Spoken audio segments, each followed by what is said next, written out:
With the 35th pick, the Cleveland Browns select Nick Chubb, running back.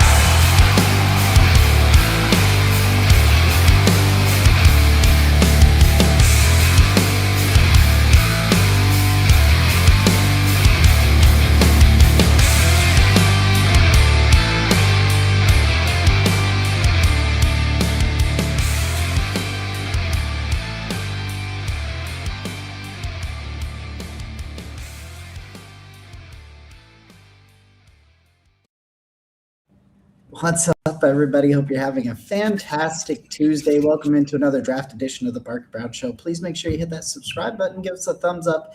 We are a week out from the Combine, one of my favorite times of the year. So Yes. Very stoked about that. Have a nice conversation coming for you guys about that this evening. Bill, how we doing, brother?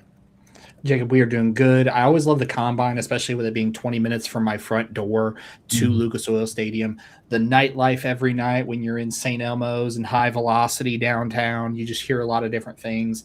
And folks, you may want to stay tuned to the channel because, you know, there may be some live shorts from Lucas Oil's front door. Maybe we get in, we chop it up a little bit, but we decided to get together and put together a 2026 NFL Combine preview tonight with one of our special guests, actually our special guest. Yes. This guy is a guy we've been trying to have him on the channel for a while, but he's a busy man. He's a mover and shaker in the NFL draft community, you know, host of the Locked On NFL Draft podcast, as well as you can find him writing for the Bleacher Report for NFL Draft and college football. You can find him on X at DP_NFL. It is Bleacher Report's very own Damian Parson. Dame. Oh, there. I hit there it. He is. You hit it. You hit it. And now I got to fix my camera.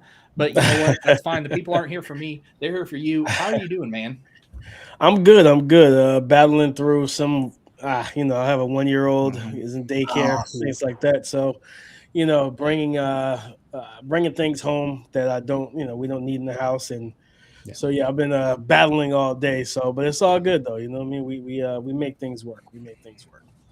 Yeah, and I know, like, a buddy of mine, I think it was last year, he got the cold. He's passed it to his 2-year-old, who passed it back to him, who he passed it back to.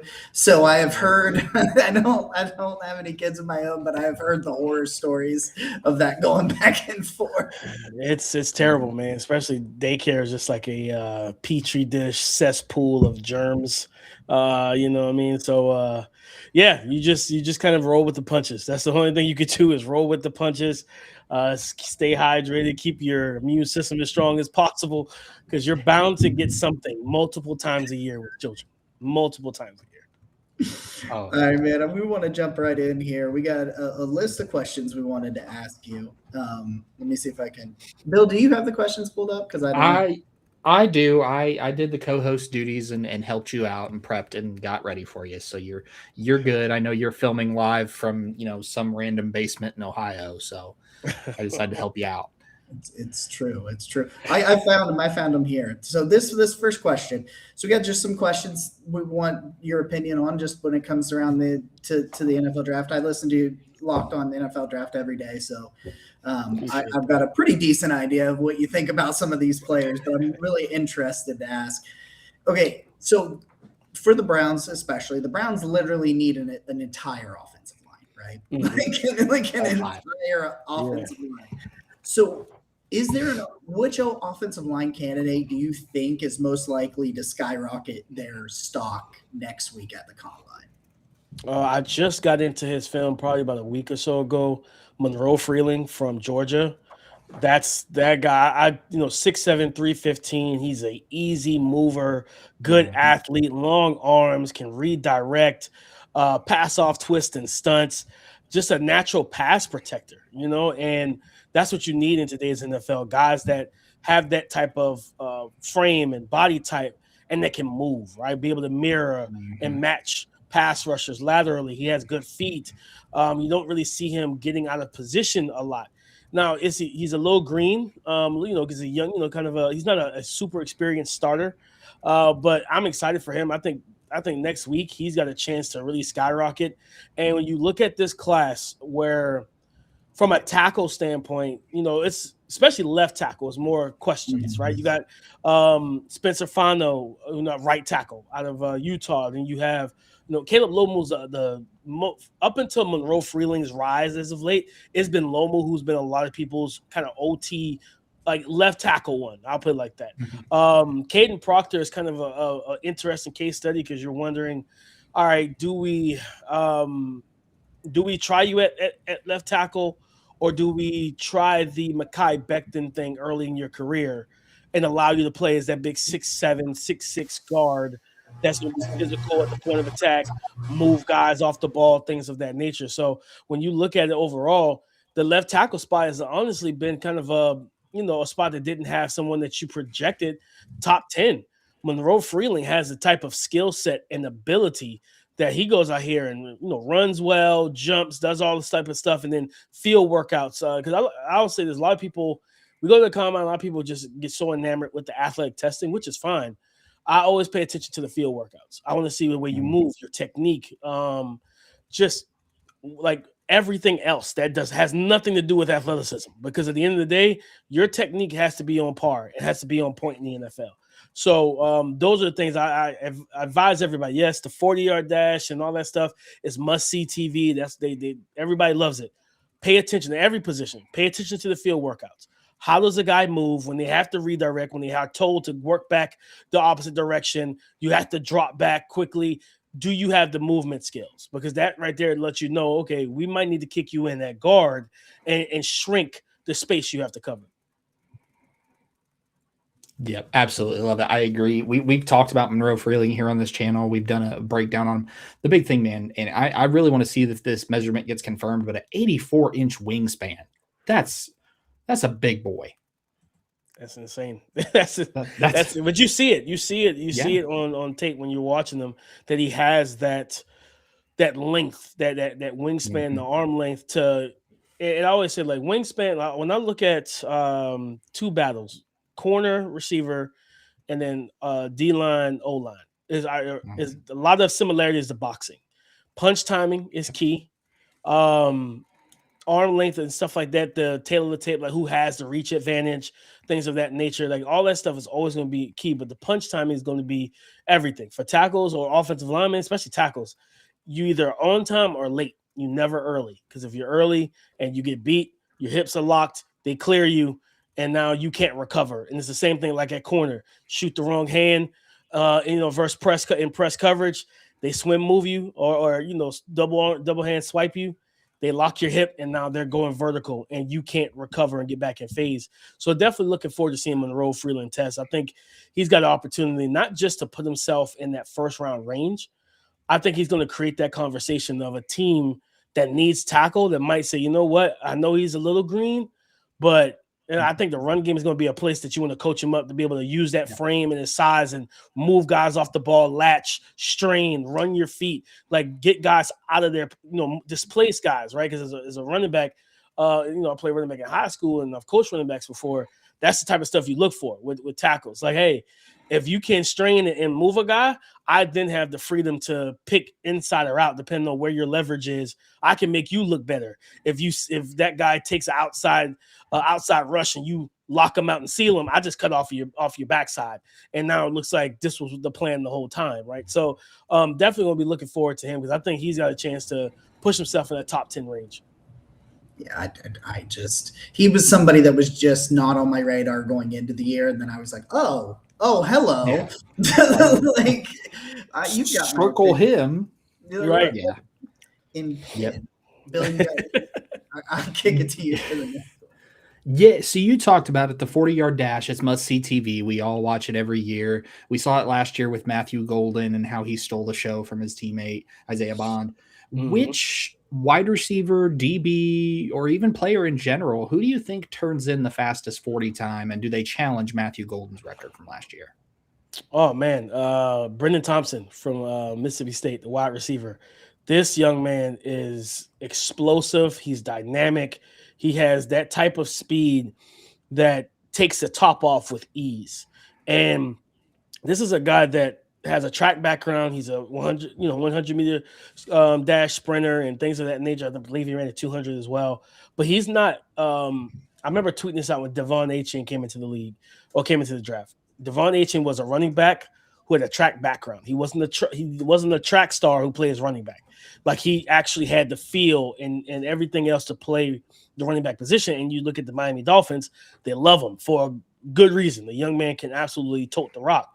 And when I look at Brendan Thompson, I think he's the guy. You talking about that 40-yard dash? He's going to threaten. I believe that I think it was Xavier Worthy who ran the 4.21. Mm-hmm.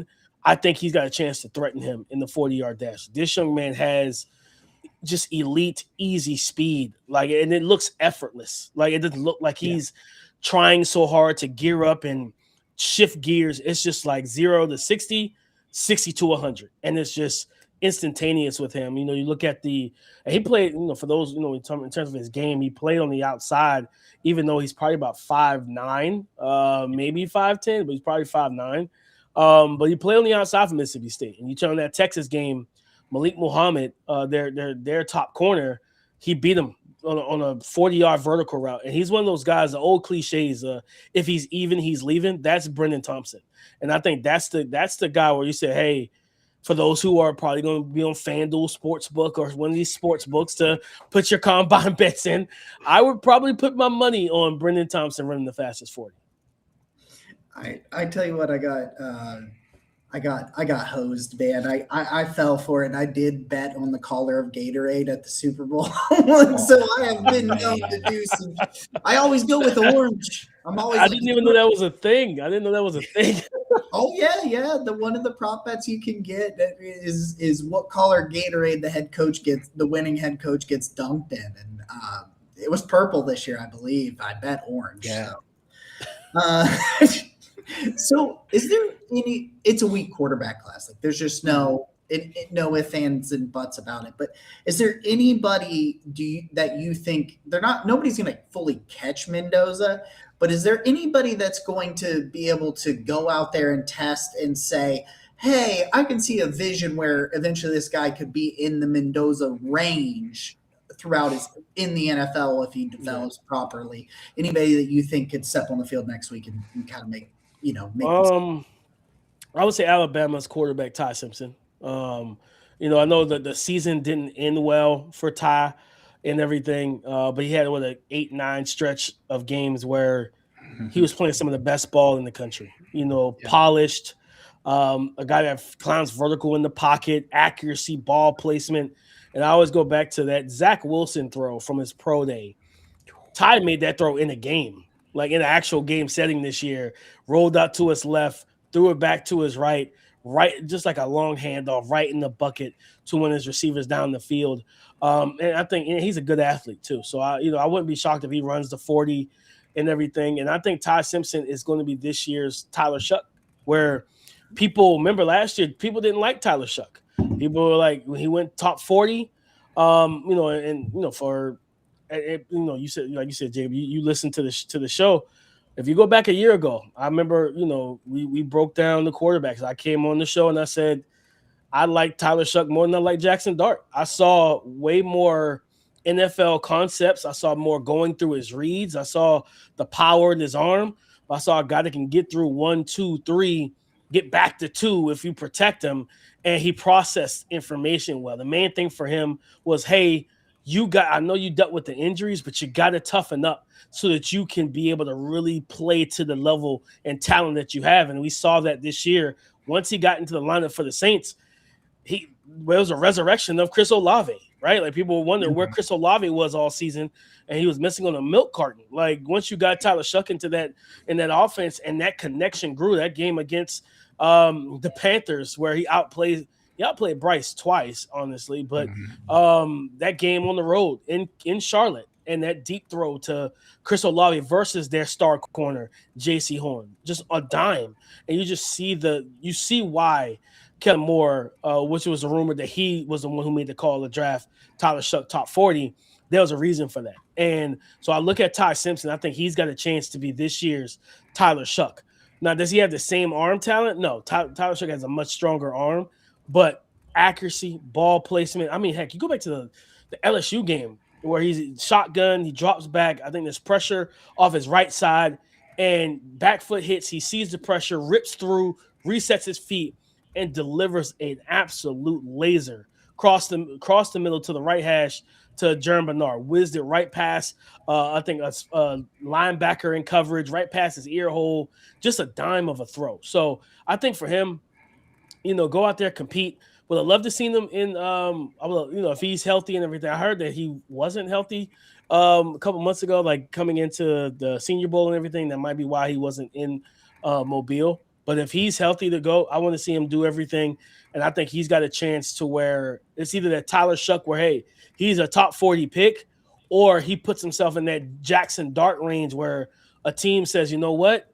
Like Arizona Cardinals, that's a team you look at. They have a top 3 pick. They can go offensive tackle. I've given them, anytime I do mock drafts, I'm like, it's either Francis Maui-Noah or Spencer Fano at the right tackle spot to pair with Paris Johnson, fix the offensive line. Then you could use that second round pick and a future pick to move up, get Ty Simpson to pair with Marvin Harrison Jr., Michael Wilson, Trey McBride, and you got 2 bookend tackles. Because at the end of the day, when you got 2 bookend tackles, it's like having 2 lockdown corners.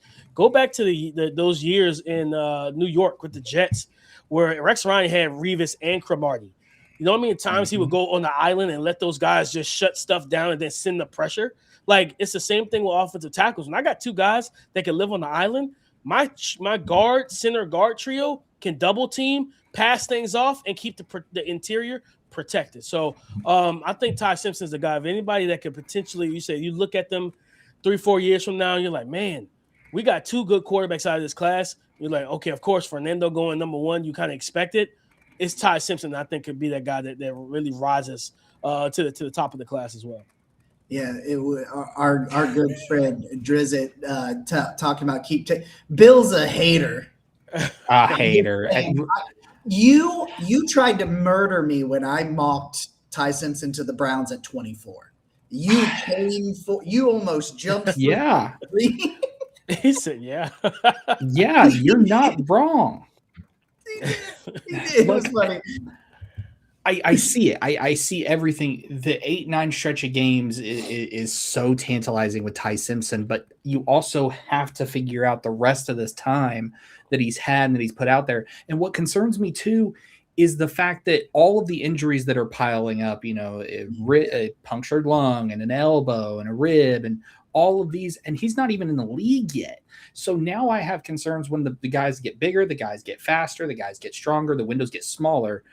Like, for me, I see the vision. I see what Ty Simpson can be, and I can see why a team would want to take him in that late round 1 range. I think that the best pick, like you talked about, Dame, is Arizona. I'd say the Rams at 29 is probably the one you could put in. That's the sleeper spot. That's the sleeper spot. But that's also a pick I wouldn't make. Like the Rams, here you go. You can have Ty Simpson because they'll get the most out. 100%. Yeah. Sean McVay, Ty Simpson's the type of quarterback that Sean McVay will absolutely love because he's an accurate guy, but he would give him something Matthew Stafford and Jared Goff never really could give, and that's mobility. That ability to create out of structure, use his legs, and what I love about him is that he kind of turns into a running back in terms of vision. He reads and cuts well at the second level when he gets out on the perimeter. Where my receiver is washing this guy to the sideline. I'm gonna just cut up off of that and get around him, or that guy takes an inside angle and my guy seals him and now the sideline's mine and he just kind of plants and cuts and gets to the outside. To your point, Bill, what he has to do is because what happened against Indiana, D'Angelo Pons with the rib situation, right? In the lung. Protect yourself, right? I get it. Like you're trying to put the team on your back, because I'll be honest, that was one of the worst Alabama teams I think I've ever watched in my life. Like since Nick Saban got there. That team was not good. I like Jerm Bernard. I don't love Jerm Bernard. Ryan Williams has top 10 potential. He forgot how to catch the ball last year. I don't know what happened in that situation.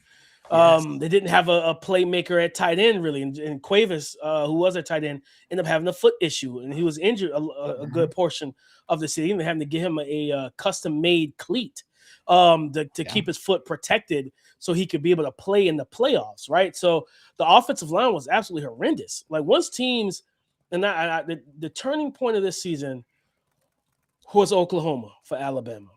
That, and when you face off with – that defense and Brent Venables, who I call him, he's an absolute psychopath as a defensive coordinator. Like he knows how to generate pressure, create looks that's going to confuse your quarterback, confuse your O-line. One thing you don't want to see is you don't want to see guys late in the clock communicating constantly because they don't know who's actually about to attack the line of scrimmage. That's when that's when you know your pressure packages are working. When you got guys late in the play clock communicating, still pointing out, God, that was a thing for Alabama. So, like Brent Venables kind of put that blueprint out of how to face Ty Simpson and this team. We're going to play man-to-man coverage. We're going to lock you down at receiver because your receivers can't separate, and you can't run the ball. Like the fact that this was an Alabama team that could not run the football, that is a problem. And it's like, for me, watching Ty, and I take all of that into account. It's like, okay, that stretch of like. Because think about it, right? How many times, for example, you go back to like the great coach in the NFL. You watch Brock Purdy throw up a lollipop, and he is intercepted, right? Mm-hmm. What does Kyle Shanahan do the very next drive? 6 straight runs. Let's calm you down. Let's settle this thing down so that you don't have to worry about. Because what I want you to do is then get into a rhythm of calling plays, and we just run the ball. We have success. You forgot you threw that interception, right? If you come back out and I'm throwing immediately, that interception is on your mind of the last play you on the field. I threw a pick. I turned it over. So running the ball to settle down your quarterback. Caleb DeBoer, I think he's a good coach. But that team did not have the physicality to be able to run the ball and settle games down when Ty Simpson clearly was off kilter because of the pressure. Because at the end of the day, I connect football and basketball all the time. In basketball, if you got a really good shooter or scorer, the way that how you limit them is you attack them defensively. You take their legs out. You tire them. So it's like, okay, I'm a Detroit Pistons fan. So if we're playing the Knicks and they have Jalen Brunson, if I'm JB Bickerstaff, I'm trying to call a bunch of actions to get Jalen Brunson one-on-one with Cade Cunningham because I'm trying to get him in the paint. Heck, you go back to the last NBA championship we won with Big Shot Billups and stuff. Big Shot Billups, like Chauncey Billups was a 6'4", 230-pound point guard or whatever. Like he was a big guard. They would literally run actions and throw him the ball in the paint, and he'll orchestrate the offense in the paint because once I get these smaller guards on me, I can back them down, take their legs away. It's the same thing with pass rushers. If I can run the football and I can have my 300-plus pound offensive lineman to lean on you, I'm going to take your legs away. I'm going to take away that speed, that explosiveness, that bend. You're tired by the time the fourth quarter gets here because we ran the ball 25 times and you can't handle it. Then I get play action. Then I get RPO, and I open the game up. Alabama was too pass heavy because they couldn't run the ball. I think an NFL team, that's going to be the key, Bill, is like with Ty Simpson, NFL teams, the key for them is going to be, hey, how do we mitigate that fall off? Because the fall off wasn't just him, it was a team. So it's for us, we run the ball. We got a good offensive line. We got a good run game. Our play caller knows that, like, I probably wouldn't want him with Cliff Kingsbury calling plays because Cliff didn't like to run the ball consistently. Go back to his time in Arizona. He refused to run the ball sometimes. You know what I mean? So, it's that situation for me with Ty. If you get him in that type of offense that's going to be balanced, yeah, you're gonna get a good ROI on your investment. Yeah, that was I think where I ultimately ended up, that Ty Simpson is very like destination based. Like, yeah, he goes to the wrong spot and then he's Yeah. just it's not gonna get he's got to be in a better situation. And I would sit him. I wouldn't start him right out the gate. You know what I mean? Heck, I'm Fernando Mendoza going number one overall. You still got Geno Smith. Let Geno go out there for the first 8 games. Let the young quarterback see what a veteran quarterback looks like, good and bad, right? Like, hey, you see how he threw that in the double coverage? We don't do that. Like, you know what I mean? Or like you see him look off the safety, open up that big throw and laying down the middle up that seam. Those use your eyes to manipulate the defenders who are trying to read your eyes from depth. It's a lot of things you can learn by holding that clipboard. And I think we got to get back to what made Tom Brady great, what made Drew, like not having to be the man out the gate. We got to stop doing this to quarterbacks. It's a epidemic in the NFL where you're talking about, hey, we draft you, you got to start right out the gate. No, I'm signing to Joe Flacco. I'm signing to Gardner Minshew. I'm signing some average start veteran quarterback who's on the back end of his career, and I'm letting you start. And I'm letting that young quarterback watch you prepare, watch you go through everything, game prep as a starter, watch film together, all of that. Like I can't remember it was a basketball player said that. I can't remember who said, but he said he used to watch film, but Isaiah Thomas. Isaiah Thomas Jr. said that when he early in his career, he would watch film and watch cut-ups of his plays when he was on the court and just watch what he had to do. He said he talked to Kobe. He sat down and watched film with Kobe Bryant. Kobe made him watch the entire game. He said, you need to know what your teammates are doing as well. These actions we're running that don't have anything to do with you, you need to know what that stuff, what it means. You need to know, hey, I need to be able to set this back screen. I need to do this, that, and the third. That stuff matters. And like being able to have a veteran break this stuff down, it's paramount, man. And we just got to, the NFL has to get out of this. Let's thrust these young quarterbacks into the fire right out the gate. Yeah, especially. Yeah. Go ahead, Bill. I was going to say it's the same thing. CJ Stroud is the number one proponent of that. He comes out, has a great rookie year, but he hasn't found that groove to develop, and he's still making a lot of the same mistakes we saw he make his rookie year. And it's the same thing. Jaden Daniels a little bit with injury. He still hasn't figured out the balance of how to run versus pass. Like I'm all for build the team first and take your quarterback when they're ready.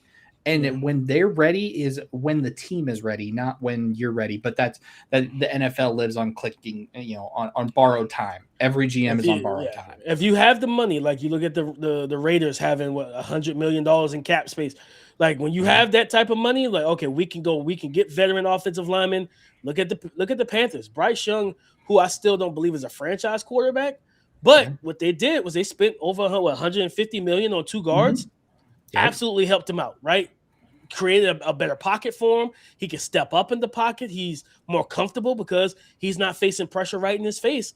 You know what I mean? Like, so using that money and allocating it the right way can absolutely change your fortunes. Not saying the Raiders will be like a team that's in the playoffs next year, but like if you got that type of money, you grab a quarterback, you sign those offensive linemen, you go find you another receiver or whatever the case may be and continue to upgrade this team and everything with good veterans. But like you said, Bill, like I'm of that same mindset. I'd rather build my team. If I'm the Jets, I don't care about a quarterback this year. I know the fans don't want to hear it. I don't give a crap. I'm not doing it. I have 5 first-round picks between this year and next year.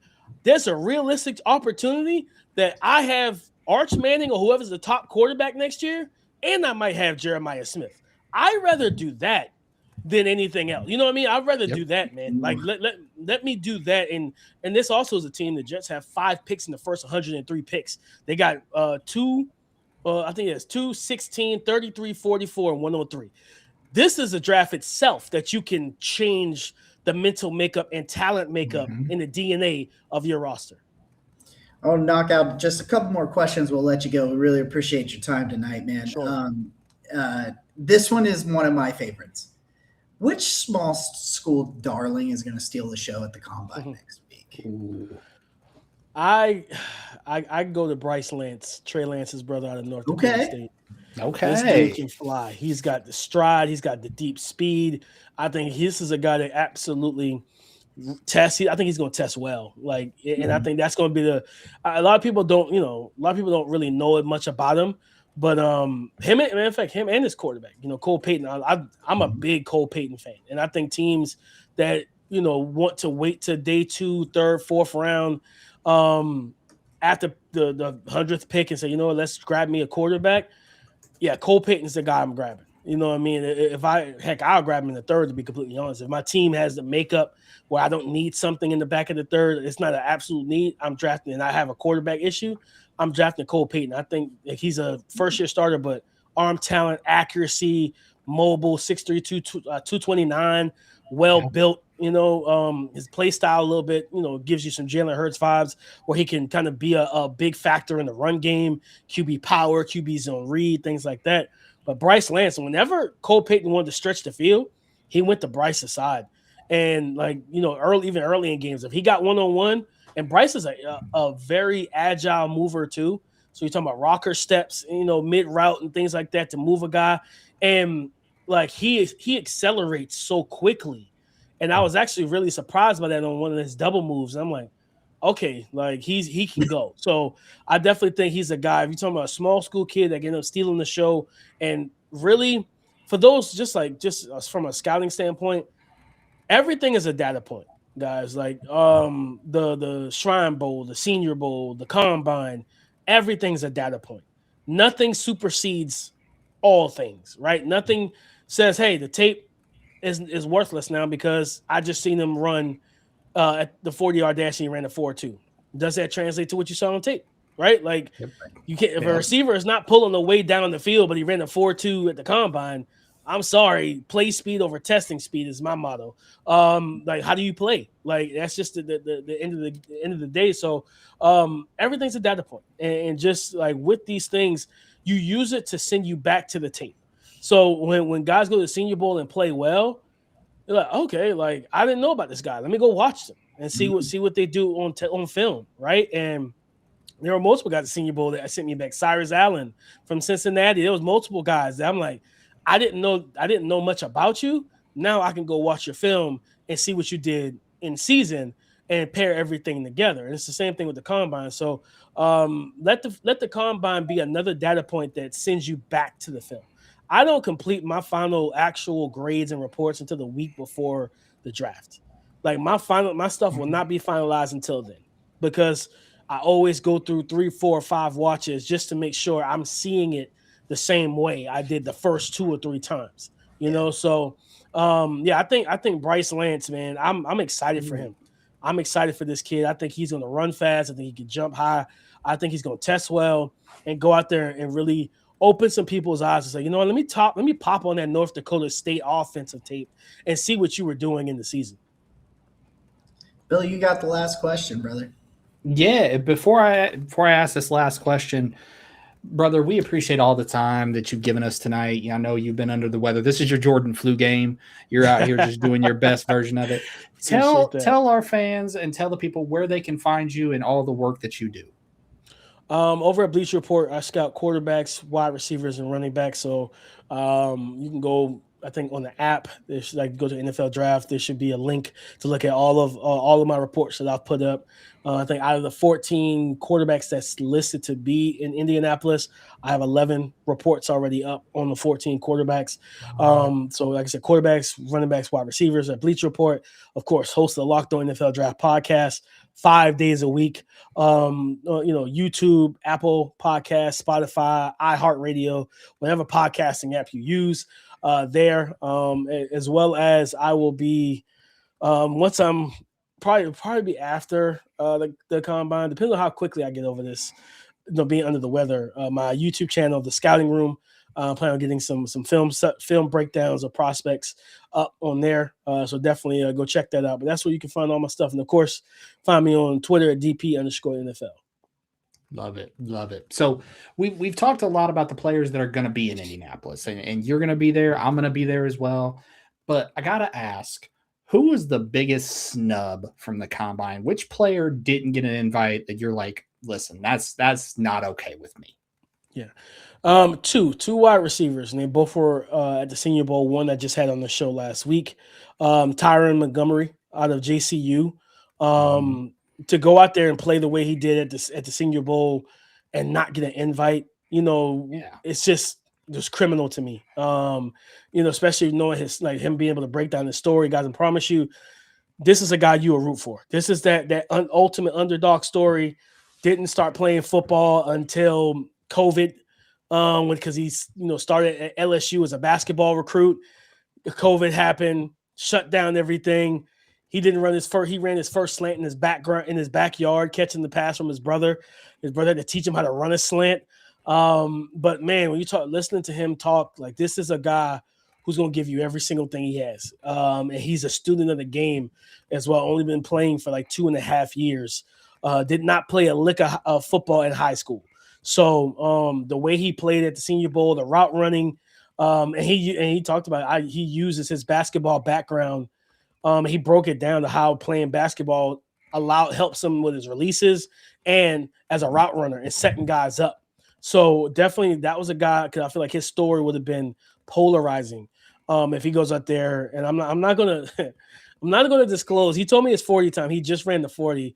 Laser time. Let's just say it was a pretty fast time. So he would have hit a low time, and it's just like that. The NFL dropped the ball in that situation, in my opinion. Then Cyrus Allen out of Cincinnati, another wide receiver, like one of the best route runners in this class, one of the best separators in this class, and I just don't understand how either one of those guys don't make the cut to make it to Indianapolis, where I think you could have really had the opportunity to see some big time risers out of both of those guys. So I think when you say just those snubs, I look at those two guys I really like their games and what they bring to the table, and that would have been a great opportunity for them.